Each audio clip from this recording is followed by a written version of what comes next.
He was the richest king in human history. More gold than entire nations. More power than any man alive. His name was whispered with fear and spoken with envy.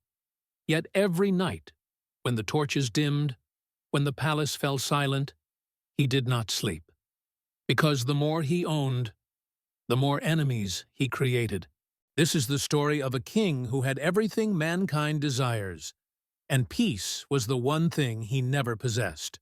Historians argue endlessly about wealth, but one name appears again and again. Mansa Musa, emperor of the Mali Empire, ruler of gold. His fortune, adjusted to modern value, surpassed $400 billion. But numbers fail to explain the scale. Mansa Musa did not own gold. He controlled the source of gold itself. In the 14th century, West Africa was the heart of the world's gold supply. Up to half of all known gold flowed through Mali. Salt, trade routes, cities like Timbuktu, all under one crown. Wealth this extreme does not sit quietly. It attracts attention, and attention becomes danger. In 1324, Mansa Musa did something unheard of. He traveled to Mecca with 60,000 men, thousands of guards, slaves carrying gold staffs, camels loaded with pure gold dust. Wherever he went, he gave gold away, freely.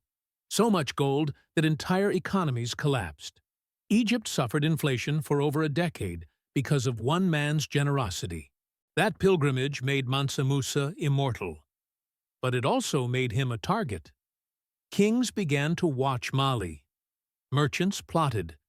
Rivals imagined invasion. The richer he became, the more fragile his throne grew. Absolute wealth creates absolute paranoia.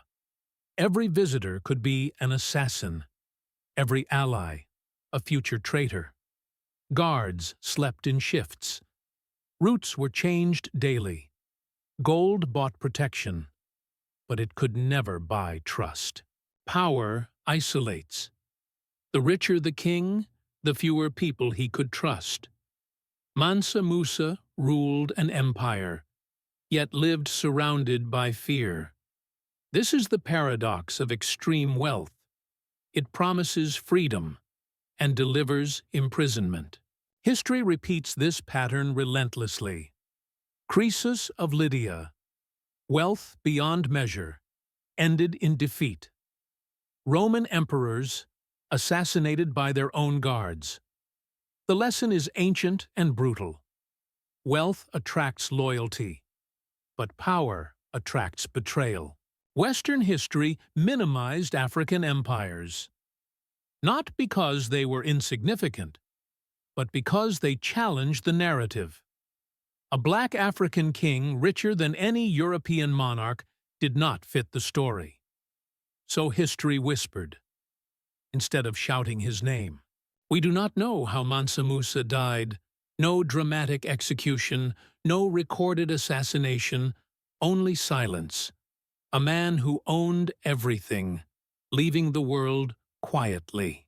Mansa Musa teaches us something uncomfortable. Wealth does not remove fear, it multiplies it. And sometimes, the richest king in history is also the loneliest.